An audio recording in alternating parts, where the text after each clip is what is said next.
Hello, everyone, and welcome to Schwab Coaching. My name is Cameron May. I'm a Senior Manager of Trading and Derivatives Education here at Schwab, and this is Getting Started with Options. Today, we got a really important topic in store. We're going to be talking about why some options contracts just cost pennies per share, whereas others can be hundreds of dollars. It's going to be a discussion all about options pricing, how's it generated, and how might a trader try to gauge where they think options prices are likely to go. So a lot to explore. Before we get to any of that, though, let me first of all say hello to everybody who's chatting in out there in YouTube land. Great to see the chat so lively. Hello to all the returning veterans, and hello to anybody that might be here for the first time. But hello there, Lawrence and Jay Richardson. We have Eva and Sharon, Miralai, Sam. I know we saw Eric and everybody else. Great to see you all. Thanks for joining us week after week. We always do appreciate your attendance and your contributions to the discussions. If you are among those who are here for the first time, welcome. Great to have you on board. And if you're watching on the YouTube archive after the live stream is concluded, enjoy the recording. Great way to watch these webcasts, but you're certainly invited to join us in the live stream audience. If you'd like to be here, we kick things off promptly at noon on Tuesdays. So love to see you here. Now, I also want to let you know that my very good friend Kevin Horner is hanging out in the chats with the live stream audience. Kevin is just keeping an eye on questions as they arise. And if I can't get to those, he's just there to pick up my slack a little bit. Thanks for having my back there, Kevin. Kevin and I would also like to issue an invitation to everybody listening to follow your favorite Schwab presenters on social media. You can find Kevin and me on X and on LinkedIn. You can find Kevin on X at Kevin Horner CS is his handle there. I can be found there at Cameron May CS. Give us a follow there. You can also find and follow me on LinkedIn. Just go to linkedin.com/in/Cameron May CS. But let's get into this discussion. It's critical discussion of how options are actually priced and why some are pennies and some can literally run hundreds of dollars per share, pushing the cost of the trade into the thousands, tens of thousands of dollars for a single options contract. But let's go to it. And as we do, of course, options and other approaches to trading and investing carry risks, so bear these important disclosures in mind. Options carry a high level of risk and are not suitable for all investors. The information here is for general informational purposes only and should not be considered an individualized recommendation or endorsement of any particular security, chart pattern, or investment strategy. Schwab does not recommend the use of technical analysis as sole means of investment research. Investing involves risks, including the loss of principal, and any investment decision you make in your self-directed account is solely your responsibility. All right, so let's set a quick agenda for today's discussion. As I mentioned, we're talking about options prices. How are they determined? Why are some costly? Why are some inexpensive? So what we're going to do to illustrate this, we're going to get a current market example. I'll set up a little quick chart scenario for a hypothetical long call trader. Let's say we're about to go buy a long call. We're going to look at the price of some options, long calls on a security right now. And it's going to be kind of a pricey security. And we're going to look at how those options vary dramatically. We're going to look at the different variables that cause that variation. And then we'll also compare it to another stock, a little bit less expensive options on those, and find out why those are comparatively less expensive. And then finally, we'll have a little discussion about how a trader might gauge how they think prices are likely to change in the future. All right, so let's go right to the thinkorswim desktop. This is the simulated trading environment or paperMoney platform. And let's say we're among those options traders who see what's going on with Micron. Micron has really been blasting off. This was a $100 stock 10 months ago. Right now, it's an $1,150 stock, really taken off. And I've selected this for a specific reason, not just what's happening with the chart, but also the price per share is going to play a role in our discussion. But let's just say that we are a would-be options trader looking to buy a long call, and we see that Micron has pulled down from a recent high, seems to be getting a little bit more momentum again. Maybe we think we're going back up to those highs or maybe even further. All right, that's our outlook. So we think, hey, let's go buy a call. Pop over to our trade tab. How about we look out here on our option chain? Let's make sure that we're looking at Micron. And here's our option chain right here. There are contracts extending just a couple of days. Right now, this is a Tuesday webcast series. And with the holiday on Friday, there are only 2 more trading days before these contracts expire, these weekly contracts expire. We could go out as far as the 15th of December of 2028 for a contract, about 900 days out. Let me just pick one at random. All right, let's go for the 16th of October, 108-day contracts. I'm going to open up that contract chain. And with the stock trading right around 1150 right now, let me make a quick note. I want to jot this down because prices are going to change. Let's just say our stock is trading right at 1150, right? But with it trading around 1150, and yes, I rounded off a few pennies. That's okay. It's just to keep the math direct, if you'll just forgive me those pennies. Let's say that our hypothetical trader here is considering buying the 16th of October. Let's go for the $1,100 call. That thing looks like it's trading for between, I'm going to have to minimize my left column because these calls are so comparatively pricey, they don't even fit. Look at this, looks like 257 and change up to 262 and change. So let me just hide this left column for just a moment so that we can see that. Yeah, it looks like somewhere between 257 and 262, about a $4.50 spread there. Let's sort of split the difference and say this is going to cost us right around $260 per share. $260 per share. Let me throw in a couple of decimals here. Those decimals are going to be handy for our comparison for a lower cost option. But how much is actually being tied up in this trade, considering these are 100 share contracts? Those are traditional contracts, the potential exchange of 100 shares of stock. $260 per share times 100 shares means this is a $26,000 trade. All right. Wow. Some might be going, oh boy, that's an expensive option. Well, what are we paying for this $26,000 or $260 per share? So we really need to break down this premium. The premium, when we're trying to determine what are we paying for this $260, it actually comes in 2 significant parts, the premium that we're paying. First thing we're paying for is what's known as the intrinsic value of the contract. Second thing we're paying for is the extrinsic value, also known as the time value of the contract. So I think the intrinsic value, even when we first learn about trading options, this one's kind of intuitive. We can look at this and say, well, if we're buying the $1,100 call, if we understand how options contracts work, we know that we have the right for the next 108 days, about 3.5 months. We have the right to buy 100 shares of Micron for $1,100. Now the stock's trading at around $1,150. So we're getting about a $50 discount on current price, and we call that the intrinsic value. So we have our intrinsic. Actually, let me break it out this way.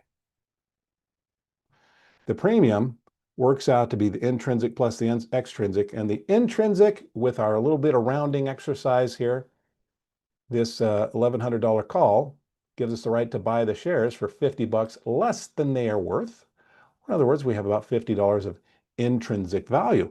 Well, that means we've paid $50 of our $260 for the discount that we could potentially get on the stock at current prices. Where's the other $210 going? It's going to extrinsic value. That's also known as the time value of the contract. So let me break this out into intrinsic and extrinsic. So our intrinsic is, again, it's the current price of the stock.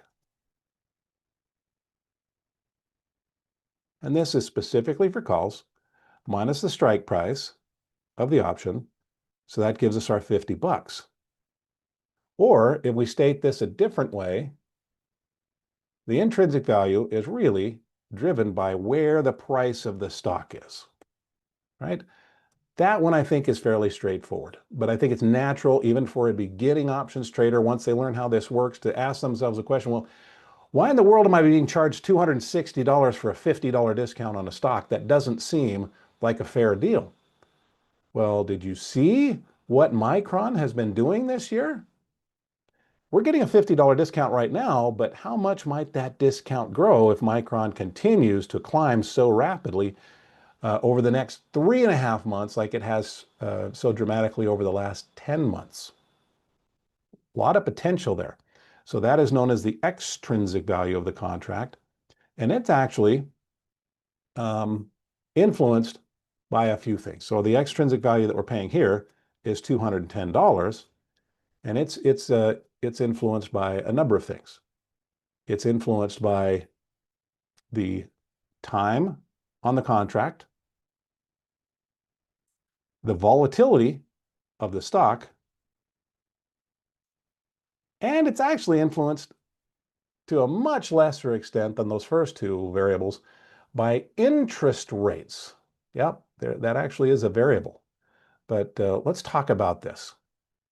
$210, this extrinsic, let's do a little exercise here. First of all, time. Let's do a comparison. Now that we know how much this contract works, let's go compare it to a similar contract on the same stock, but with less time on the contract. So let's go from maybe this 108-day contract. And I think if we explore this conceptually before we look at the actual numbers, it's going to make some sense. What we're doing here again is purchasing the right to buy our shares for $1,100. And now we're giving it time to move to add value to that right. Right now we have 108 days for the stock to move. And boy, you look at Micron again, look at how much it moved. If we were to, let's say, look over the last 108 days, this was a $500 stock.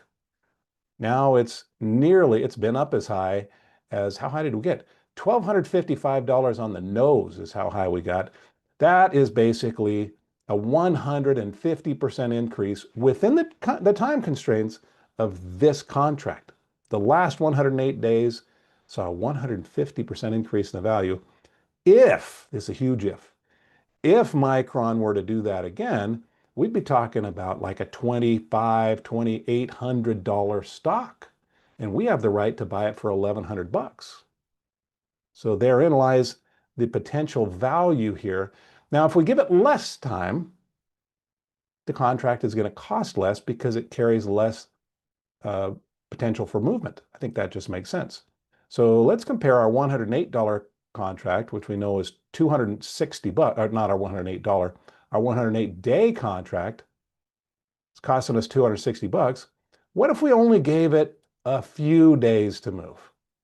Let's trim this down to just 17 days, the 17th of July. Yeah, this is still Micron. It still has this historical tendency to get up and move, but we're only giving it 17 days on the contract. We wouldn't expect that contract cost nearly as much. And as we look at that, yep, let me minimize this again. Here's our $1,100 strike for July, just the 17-day contracts. And we're looking at around maybe $125. So we went from $260 to $125. Do the math on that for me. How much intrinsic value are we getting? Well, we're getting the same amount. We're still getting a $50 discount on the stock, but instead of paying an extra $210 for the time value, we're only paying, what did I say, $125? That's only $75 more. So we cut that time value down dramatically. Interestingly, we're still paying over a third as much time value as we were for that longer term contract, but that time value has been cut dramatically. So time, of course, plays a role in the pricing of options. What else influences the pricing of options? I said volatility also plays a role. I think that makes sense. Let's do a hypothetical. We already know, I think it makes sense here, why buyers of call options might be willing to pay such high prices for the time value on this stock, because we know, boy, this thing really does tend to move. And actually, as we've been speaking, it's probably gone up several dollars just since we've been talking. But That's Micron. Even for Micron, these are unusual circumstances. Right now, at this moment in history, Micron's options are far more expensive than they typically are because Micron doesn't do this sort of thing all the time or every year. But let's put ourselves in the shoes of a very different trader who's maybe not looking at Micron right now. Maybe they're looking for a less expensive stock or less expensive options. So they find a stock that has really inexpensive options. It hardly costs anything for the time value. They could still get that 108-day contract, but for pennies on the dollar compared to Micron. So here's the deal with their hypothetical stock. Let's say that this stock, maybe it's an $1,100 stock like this one, but a month ago it was $1,102. The month before that it was $1,098, just up and down a little bit. And over the last 12 months, that thing has hardly moved. It is the polar opposite as Micron. Micron has been comparatively just shooting up. Our theoretical stock is just going sideways. So our trader gets all excited because the options are really inexpensive compared to Micron, and they buy it. Well, even with 108 days to go, 3.5 months of time, well, their expectations for volatility, if they align with what the stock has done in the past, maybe they're just not expecting much. They're getting themselves all worked up over a stock that just doesn't have a track record of moving. The reason Micron traders are willing to pay so much in time premium over just right now on call options for Micron is because it's just been moving so rapidly. For stocks with lower expectations for volatility, and yes, history can provide, typically provides a gauge for that for options traders, but lower volatility stocks or lower volatility times on the same stock will tend to cause options prices to drop. I think that makes sense as well. And again, for most traders, these two variables, I think can be fairly intuitive. This last one, though, I think catches some people off guard. They don't know exactly how this works. So we're going to come back to that. Now, let's just move on to that. How do interest rates, why in the world would interest rates influence the pricing of options? Well, these first few variables, price, time, and volatility, I think you give any one of us here enough time to think about this, and we could probably somewhat price the options ourselves to some extent, right? We know, okay, makes sense. If we're giving somebody a big discount, maybe we got to charge for that discount. So let's price that in. If we're giving somebody more time for the stock to move, maybe we want to increase the price of the contract. So let's price that in. And if we have stock A that is hardly moving at all and stock B that's moving all over the place, maybe we'll charge more for B's options than for A's options. So all of that makes sense. But this last little element here, this is kind of a very minor role player in the pricing of options, but it was enough to earn a Nobel Prize for those two men that built this into the now widely used model for pricing of options. Let's see, it was Fisher Black and Myron Scholes won the Nobel Prize back in 1997 for the pricing of options. And what they built in was an accommodation for interest rates, because if we're about to commit $26,000 to a contract on Micron, well, we could have done something else with that $26,000. And maybe the price of the option ought to reflect that missed opportunity, that opportunity cost, and where we could have parked the money instead of committing it to an option contract. So Black and Scholes built into their formula an adjustment for missed opportunity. Now, they could have said, well, if you're putting it into a contract, we could have also gone out and done like something super speculative with a leveraged real estate position or some other extreme example like that. Obviously, that would be unusual. It wouldn't be fair really to build into their model.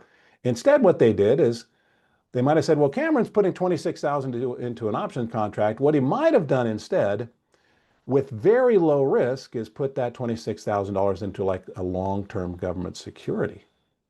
And so if the missed opportunity is rising and falling, maybe that should be reflected in the pricing of our option. So yes, changes in interest rates will have a very small impact on the prices of options. Here's the thing. Interest rates don't typically change, at least not very often. And if they do, it tends to be very gradual. So this tends to be, it's there.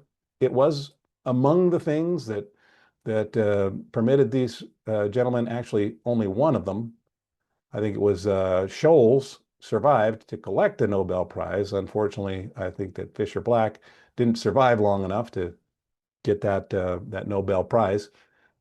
Anyway, but even though academically interesting, probably practically not very useful for the options trader, these are the primary drivers of a contract. Where is the strike price of the contract relative to the stock price? How much time is in the contract, and how much might that stock move during that time frame? Those are big. So how might a trader gauge these things, these elements, price, time, and volatility, since those seem to be the big drivers of the options prices? Well, and what I'm talking about here is, for gauging them, options prices are what they are at this moment. And by the way, how many of you have ever thought, well, you don't have to admit anything embarrassing in a public forum. Don't do that. But I think this occurs to just about everybody. You think, ooh, if I search hard enough, maybe I can find some options that are underpriced. The prices got messed up and there's an opportunity to buy, or maybe I can find some options that are overpriced and I can just avoid those. Well, actually, this formula is so precise for current conditions, it won a Nobel Prize. And if we think that we're going to outsmart the Nobel Prize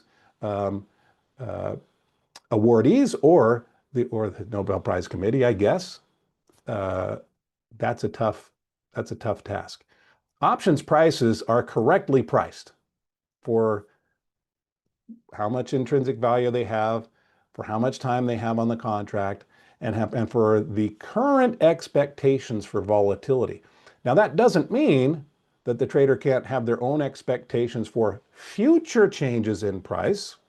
Options prices are just determined for right now. So Eva says, as a net seller, you never look at cheap options. Yeah, the motivations from one trader to the next can be very different. Options buyers, obviously, trying to buy and see if prices go up. Option sellers typically want prices to go down. In either case, how might we establish sort of a theory for what might happen to those prices in the future? And what we might need to do to get a gauge with a stock, really what we're trying to do is anticipate whether it's going to go up or down.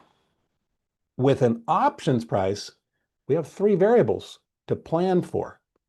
So how might we plan for changes in price? Well, in that case, what we do, it's very typical of, let's say, a stock trader.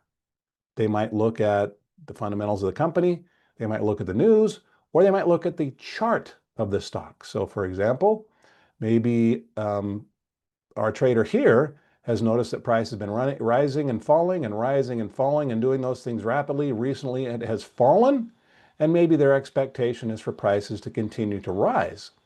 If they do, that's a big if, we don't know the future, but using a chart and using one's charting approaches, technical approaches, price observations, studies, that kind of a thing, that might help the trader in formulating an expectation for where they think price is likely to go.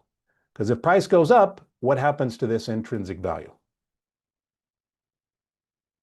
If the stock goes from $11.50 to $1,200, and by the way, it's $8 closer to that than it was when we started this discussion. You can actually see this little white candle is growing.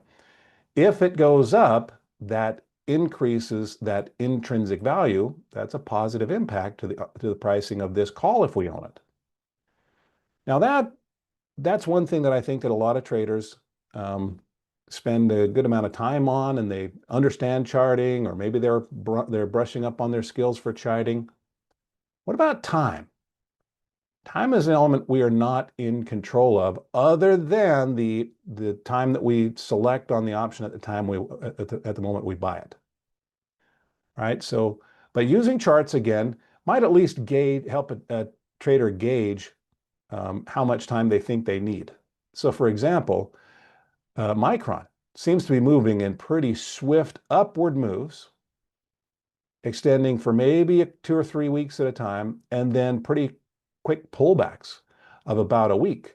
So if we see a run up of a couple of weeks and a pullback of about a week, run up for a couple of weeks and pull back for about a week, run up for a couple of weeks and then pull back for about a week, that might help a trader gauge their expectations for the time frame of a contract and help them determine, well, how can I strike a balance between buying a contract that's long enough to accommodate the trade that I want, so I'm not experiencing all the time decay, but maybe not spending too much on an unnecessary number of days or weeks or months that would be well out beyond the time frame that I expect for this trade. So in this case, maybe they see that this has been moving up for a couple of days. Maybe they're expecting a couple of weeks of growth. Yes, with some choppiness. Certainly not guaranteed that this is what's going to happen. But here's a quick rule of thumb for options buyers. They may establish for themselves a minimum amount of time. If I think I need a couple of weeks on the contract, I'm probably not just going to buy 2 weeks. I'm probably not going to buy just a 2-week contract, because that might be shaving a little bit close. Plus, we'd be experiencing the full decay of time. So price would have to compensate us for full loss of that extrinsic value of the contract. Plus, yeah, anyway, just have to move fast enough and far enough to make up for all that lost time, basically. So as a general rule of thumb, the trader might double the amount of time they think they need on the contract. That's to provide adequate time to see if the stock's going to move as far as they think it's going to move, and as fast as they think it's going to move. But it also allows them to potentially exit the contract while there's still time value left to sell to somebody else. So price and time might both be gauged right here on our price chart.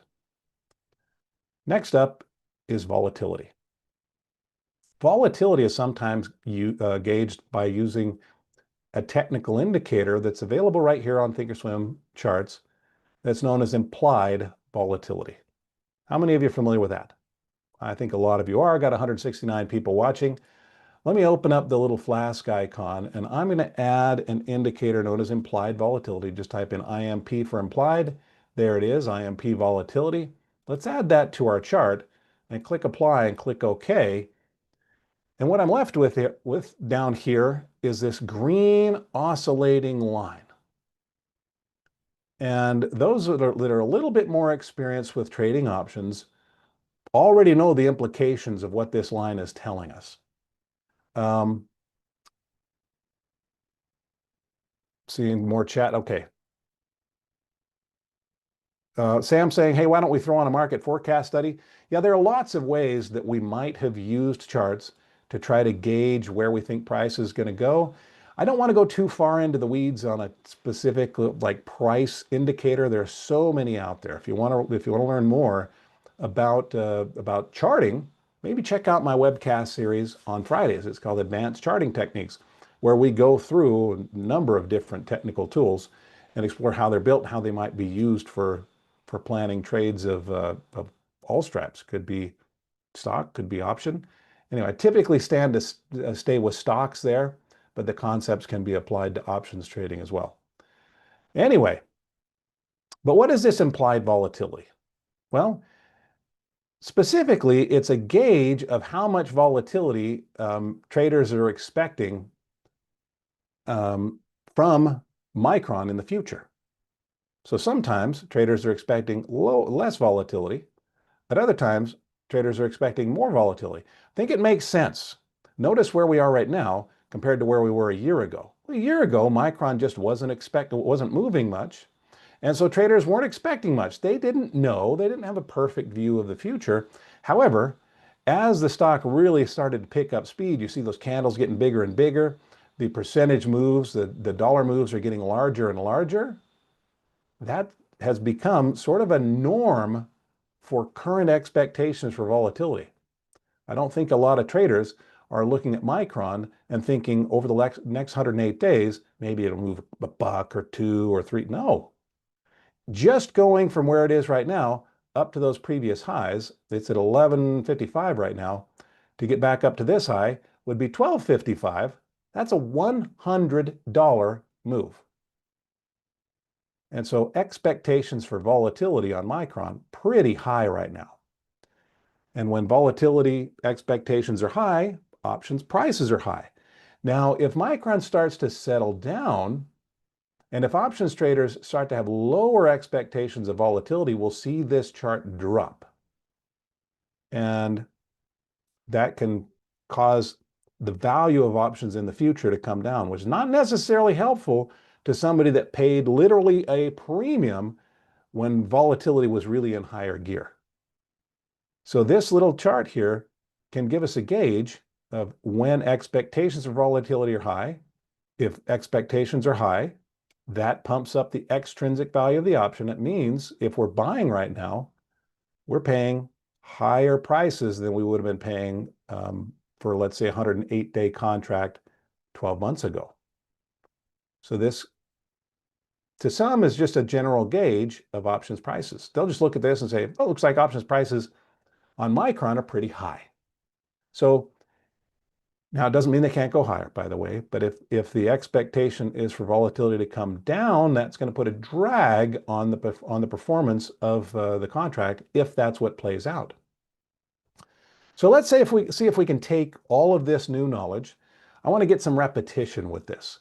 Let's see if we can take a contract, $26,000, $260 per share. Let's see if we can find something that costs a whole lot less and then explain to ourselves why it's so inexpensive. So I picked out another stock. And our other example stock is going to be Bank of America.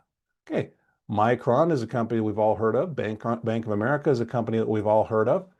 Bank of America, though, has options that are far less expensive. Stock's trading right now around $57. Let's see. Let's go to the trade tab. And let's go to that 108-day 16th of October contract. And with the stock trading around $57, let's go a little bit in the money. Actually, let's go out of the money. Let's find those. Let's go for the pennies, since that was the premise of that's kind of my teaser right at the outset of the discussion. I said some can be pennies per share. Well, look at this. The $65 16th of October contracts are pennies per share. It's 70 cents to 75 cents. And if I change this up a little bit, let's exaggerate things even further. Let's go to July and look at the 65-cent contract, or $65 contract. It's literally 3 or 4 cents. So what are the variables at play here? Well, I want to kind of reverse the order of things. So we learned about price and then time and then volatility. Let's talk about volatility first.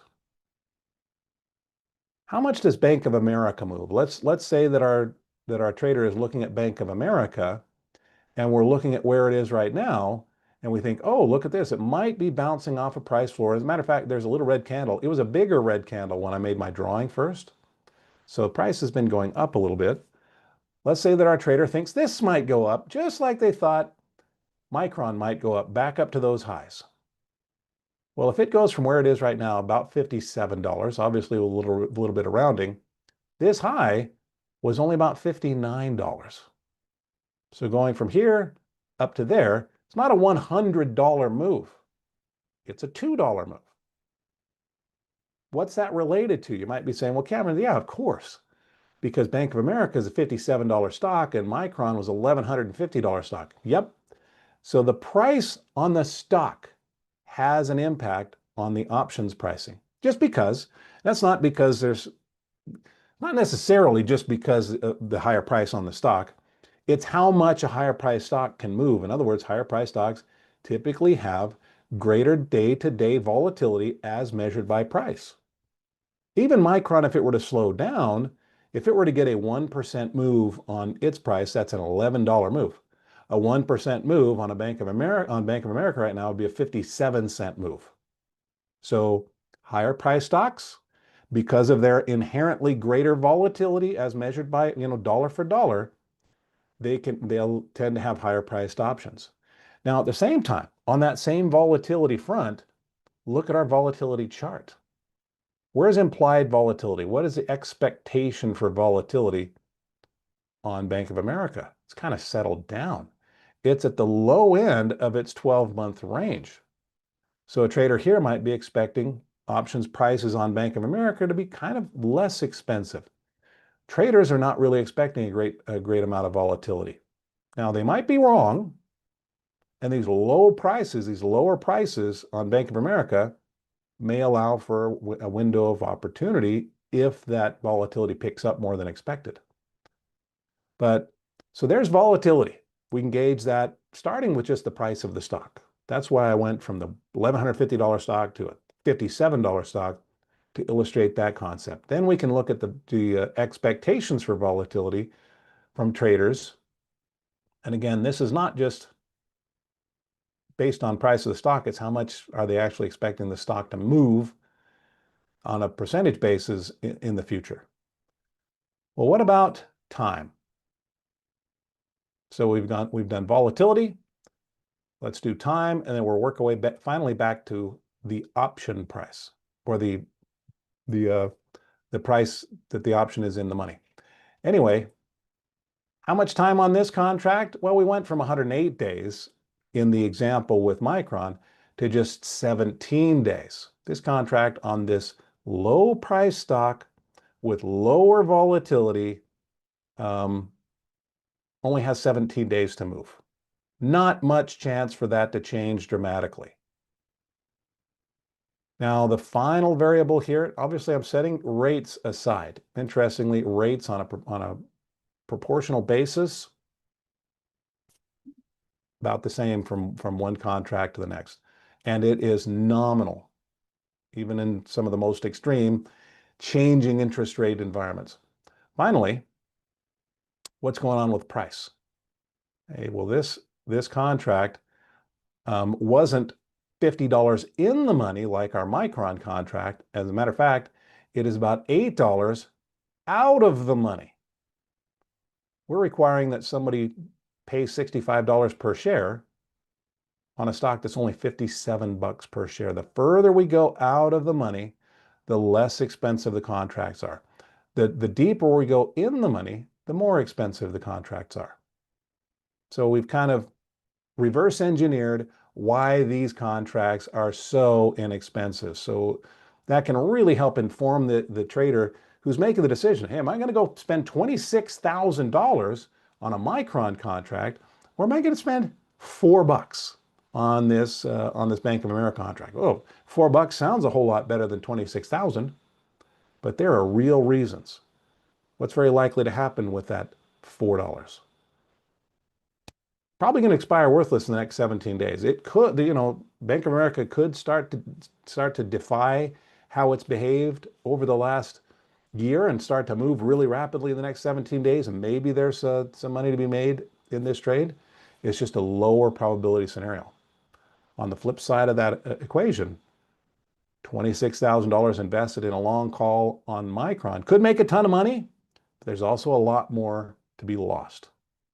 But the biggest point that I wanted to discuss today is why are some stocks options are just pennies and others are hundreds of dollars per share? There we go. I think that's a pretty good breakdown.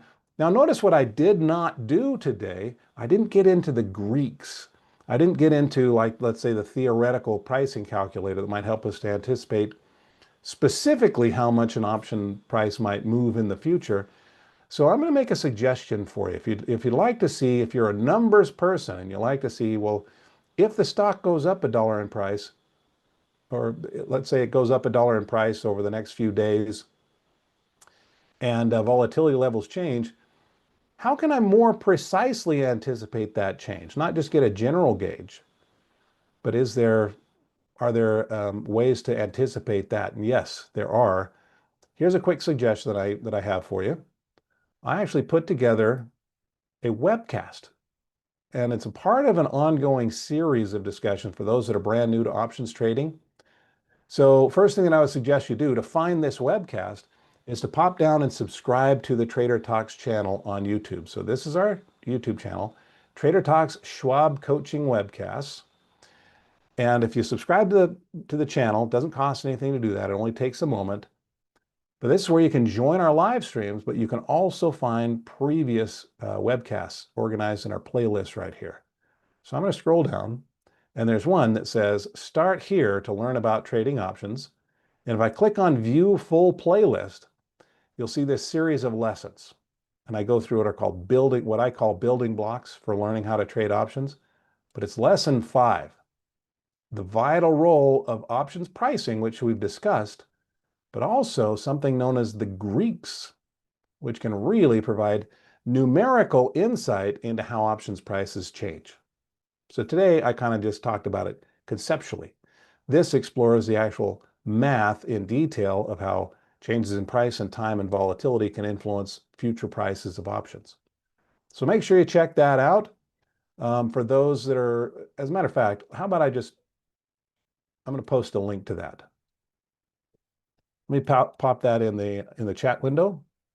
There you go. And I'll also post it down in the video description for those that are watching on the recording. You just go down under my video, find the description, and you'll see something saying, here's my video, the vital role of options pricing and the Greeks. And it'll just have a link there. Click on that link, and this will take you right to this video. And then, of course, you can watch the other lessons as time permits.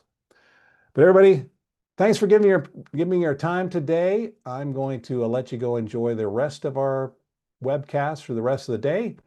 But as you do, just remember to be following your favorite Schwab presenters on social media. You can find Kevin, you can find me on X and on LinkedIn. You can find Kevin on X at Kevin Horner CS. You can find me on X at Cameron May CS. You can also find and follow us on LinkedIn. So you can just go to linkedin.com/in/Cameron May CS. All right. Thanks, guys. Go enjoy the rest of our webcasts.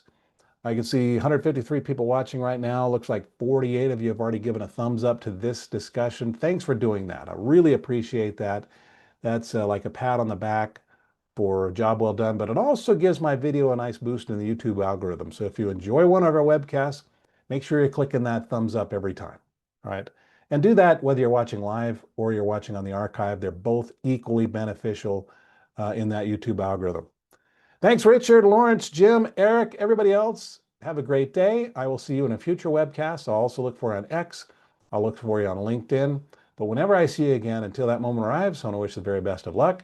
Happy trading. Bye-bye.